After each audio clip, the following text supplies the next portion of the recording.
करतात आणि मग पूजा करतात. पहिलं यज्ञामध्ये गायी मारल्या आणि खाल्ल्या आणि आता गोमाता की जय म्हणतात. बुद्धाला विरोध केला आणि मग अवतार मानलं. रामाला विरोध केला, परशुरामाने विरोध केला रामाला आणि आता जयराम श्रीराम म्हणून लागलेत.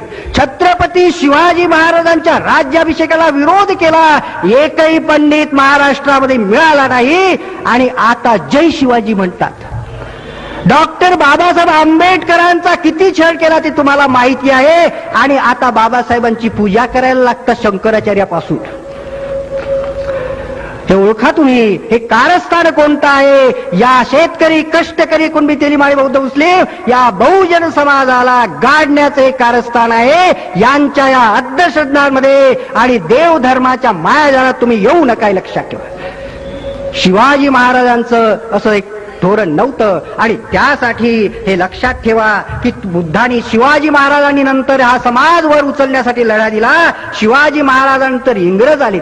इंग्रजांनी सुद्धा आपण दिसलो नसतो, हे शिकलेली मुलं दिसतात आपली. इंग्रज आले नसते तर दिसलो नसतो, कारण शिक्षणाचा अधिकार जो होता तो फक्त ब्राह्मणांना होता. ब्राह्मणांच्या स्त्रियांना सुद्धा शिक्षणाचा अधिकार नव्हता. ब्राह्मणांच्या स्त्रियांना महात्मा फुले शिकायला लागले तर त्यांच्याच कुलकर्णी नावाच्या ब्राह्मणांनी त्यांच्या बापाकडे कंप्लेंट केली, म्हणे मुलगा बिघडतो, धर्म बुडतो. बापानी महात्मा फुलेंना कॉलेजमधून शाळेमधून काढलं आणि एका मुस्लिम आणि एका ख्रिश्चन विद्वानांच्या आग्रहामुळे पुन्हा टाकलं. म्हणून महात्मा फुले दिसले. हे लक्षात ठेवा. शिक्षण तुम्हाला घेऊ द्यायचं नाही आणि शिक्षणही घेतलं तर ती सुविद्या नसेल, ती कुविद्या असेल. कुविद्या कशी तर ती अंधश्रद्धेच्या गटारामध्ये मलिन झालेली अशी विद्या. अंधश्रद्धा कशी, एक डॉक्टर माझी वहिनी रस्त्यात भेटली, चांगली प्रोफेसर आहे, मोठ्या पदावर, आणि नवरा बायको, आम्ही जात होतो नवरा बायको. मला मुद्दाम म्हणते, देशमुख साहेब मी देवळातून आले, मुद्दाम सांगते देवळातून आले. मी म्हटलं वहिनी देवाला काय मागितलं? हेच मागितलं ना, हे देवा माझा दवाखाना चांगला चालू दे. आणि दवाखाना चांगला चालून केव्हा? जास्तीत जास्त लोक बिमार पडले तेव्हा. हेच मागितलं का? आणि देवानी लोकांना बिमारच पाडलं नाही तर दवाखाना चालेल का? तू तर असं म्हटलं पाहिजे की हे देवा हा बिमार पडला ना, तू कसा नेतो तर पाहतो, चॅलेंज आहे, इंजेक्शन देते. हिम्मत पाहिजे. पण यांचं नॉलेज कमी पडतं. मग हे देवाच्या नावाने ईश्वराची कृपा असेल तर अरे तू कशासाठी आहेस, मग ईश्वराकडेच नेलं असतं, तुझ्याकडे साठी कशाला आणलं? तुझं नॉलेज कमी पडतंय आणि म्हणून तुम्ही बोंबा मारता देवाच्या नावाने. हा देवानी माणूस निर्माण केला नाही. वस्तुस्थिती अशी आहे की माणसानंच देव निर्माण केला. तुम्ही विश्वास ठेवू नका, तुम्ही विचार करा. तुम्ही विचार करा, हे मी सांगितलेलं आहे. माझा आग्रह नाही, परंतु देशमुख नावावर जाऊ नका. एका अतिशय गरीब कष्टकरी शेतकऱ्याचा मुलगा आहे आणि विद्येची कास धरल्यामुळे आज आम्ही सगळे कुटुंबाच्या कुटुंबात 50-60 हजार सगळ्यांची सॅलरी धरली ते येते. असं काही शिक्षण विद्या देवबापा करत बसलो असतो तर एखाद्या शेतामध्ये कोणाच्या म्हशी चारत बसलो असतो. आम्ही प्रतिष्ठा मिळवण्यासाठी पंढरीला जातो आणि गावात पंक्ती उठवतो. तोच पैसा मुलाच्या शिक्षणावर खर्च करीत नाही, त्याला ट्युशन लावत नाही, त्याचं चांगलं पुस्तक त्याला घेऊन देत नाही. आम्हाला प्रश्न पडतो की आमचे हे 33 कोटी देव आम्ही कुणबी दिली माळी, हे 33 कोटी देवाची पूजा करतोय आणि हा आमचा बौद्ध समाज पुढे गेला. खूप पुढे नाही गेला, पण पुढे गेला सगळे मान्य करतात. हा पुढे गेला हे सगळे मान्य करतात. बौद्ध सुधारले, प्रगत झाले, खूप नाही गेलेत, पुष्कळ मागे आहेत अजून, पण इतरांच्या मानाने, कुणबी तेली वगैरे मराठ्यांच्या मानाने पुढे गेलेत ते. पण ते पुढे का गेले याचा विचार नाही करत आम्ही. अहो या बौद्धांनी हे 33 कोटी देव सोडून दिले तो, यांचं तर वाटोळं व्हायला पाहिजे होतं, पण ते पुढे गेलेत. अरे कोणता त्यांचा पावरबाज महापुरुष होता, त्यांचं ऐकल्यामुळे ते पुढे गेले याचा विचार करा.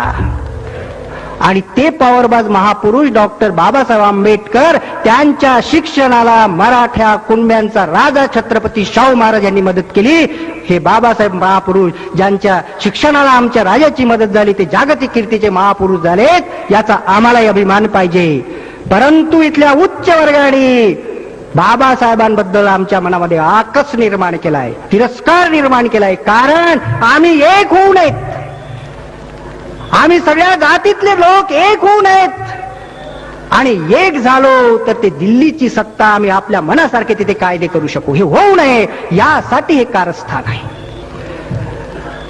हे आपण ओळखा, आणि या दृष्टीनं आज आपल्याला हे शिक्षण मिळू नये ह्यासाठी सुद्धा प्रयत्न होतात.